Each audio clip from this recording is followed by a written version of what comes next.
নমস্কাৰ। ৰাজ্যৰ কৰ্মচাৰীসকলৰ বাবে অৰ্থাৎ অসমৰ যিসকল কৰ্মচাৰী আছে, চৰকাৰী কৰ্মচাৰী, তেওঁলোকৰ বাবে এটি শুভ সংবাদ, এটি সুবাৰ্তা দিব বিচাৰিছো। এই ভিডিঅ' যোগে আপোনালোকে শেষলৈকে চাই থাকিব আৰু যদি চেনেলটো প্ৰথম হৈ আছে তেন্তে ছাবস্ক্ৰাইব এটা কৰি দিবলৈ পাহৰি নাযাব।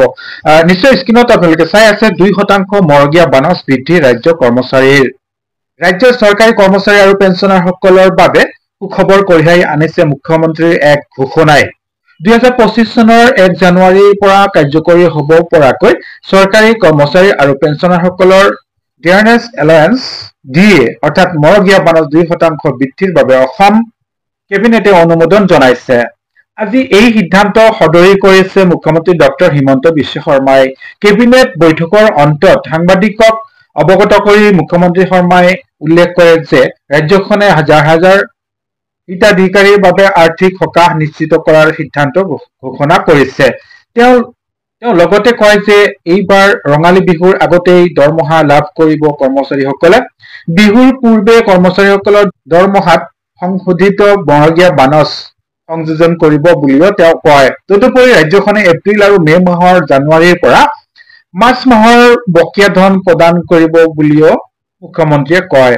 প্ৰধানমন্ত্ৰী নৰেন্দ্ৰ মোদীৰ অধ্যক্ষতাত কেন্দ্ৰীয় কেবিনেটে 2025 চনৰ 1 জানুৱাৰীৰ পৰা কাৰ্যকৰী হোৱাকৈ কেন্দ্ৰীয় চৰকাৰৰ কৰ্মচাৰীসকলক ডিয়াৰনেছ এলায়েন্স ডিএ আৰু পেঞ্চনাৰসকলক ডিয়াৰনেছ ৰিলিফ পেঞ্চনাৰসকলকো এই বোনাছ দিব, ডিআৰ বোনাছ।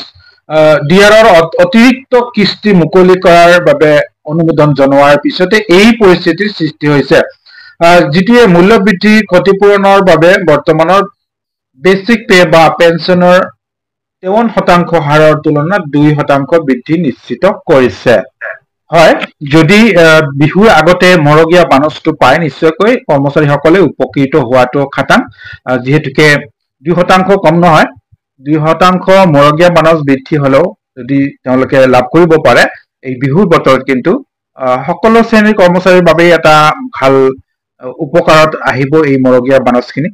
ঠিক তেনেদৰে পেঞ্চনাৰসকলৰ যি খবৰ সেয়াও ভালেই, যদি তেওঁলোকৰ এইখিনি সমস্যা সমাধান হয়। পেঞ্চনাৰসকলৰ বিশেষকৈ তেওঁলোক দৰমহা নাপায়, পেঞ্চনৰ ওপৰত ভিত্তি কৰি চলিব লগা হয়, গতিকে তেওঁলোকৰো এটা সকাহ তেওঁলোকে পাব কৰ্মচাৰীসকলে। ৰাজ্যৰ যিসকল চৰকাৰী কৰ্মচাৰী আছে, ডিএ বঢ়াবই লাগিব, দৰমহা বঢ়াবই লাগিব, নহলে চাওক পুনৰ ঔষধৰ দাম বৃদ্ধি হল, ঔষধৰ লগতে আৰু কেইবাবিধ বস্তুৰ দাম বঢ়াৰ কথা ইতিমধ্যে ঘোষণা হৈ গৈছে।